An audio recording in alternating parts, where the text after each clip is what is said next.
দুই দিনের ম্যাচের শেষ দিনে বিসিবি একাদশের বিপক্ষে প্রথম ইনিংসে ব্যাট করছে ইংল্যান্ড।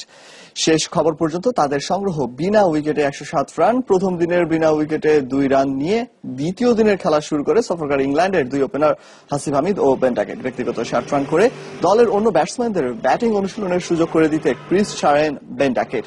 এর আগে আব্দুল মজিদের সেঞ্চুরি ও নাজমুল হোসেন শান্তর 72 রানের ইনিংসে ভর করে প্রথম ইনিংসে 294 রান করে বিসিবি একাদশ। আগামী 20 তারিখ শুরু হবে বাংলাদেশ ইংল্যান্ডের মধ্যকার 2 ম্যাচের সিরিজের প্রথম টেস্ট।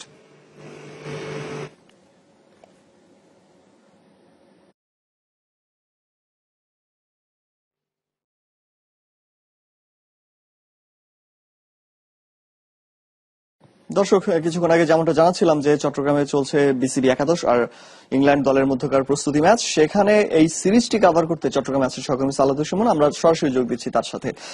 সালাউদ্দিন, যেহেতু প্রথম অনুশীলন ম্যাচটি বৃষ্টির কারণে একদিনে পরিণত হয়েছে, আজ এখন চলছে দ্বিতীয় প্রস্তুতি ম্যাচটি, তো আজ ইংল্যান্ডের প্রস্তুতি, নিজেদের অনুশীলনটা, ব্যাটিং অনুশীলনটা কেমন দেখছেন আপনি?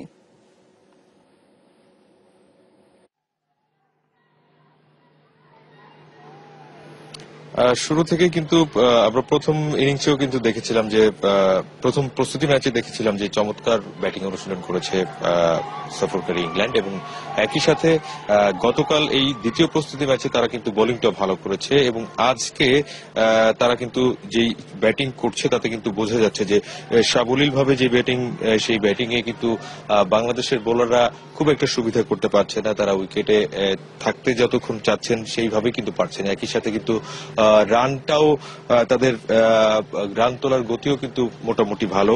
আমরা জানি যে হামিদ, হাসিব এবং একই সাথে বেন ডাকেট, তারা কিন্তু উদ্বোধনী জুটিতে বেশ বড় একটা রান দলকে দিয়েছে। বেন ডাকেট এর আগেও কিন্তু প্রথম প্রস্তুতি ম্যাচেও কিন্তু অর্ধশতক রান তিনি করেছিলেন, এবং আজকেও কিন্তু তিনি রান পেলেন। ওয়ানডে ম্যাচগুলোতেও কিন্তু এই ওয়ানডে সিরিজে অভিষিক্ত বেন ডাকেট কিন্তু রান পেয়েছিলেন। তো বলাই যায় যে আসলে ভালো কিছু একটা হয়তোবা হতে যাচ্ছে তরুণ এই ক্রিকেটারের জন্য। একই সাথে জো রুট কিন্তু ছিলেন ক্রিজে, তিনিও কিন্তু 24 রান করেছেন।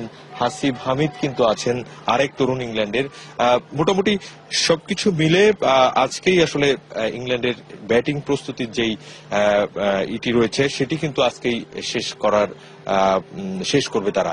তো সবকিছু মিলে এই আমার কাছে ছিল অলোক। সালাউদ্দিন, আপনাকে ধন্যবাদ। দর্শক, চট্টগ্রামের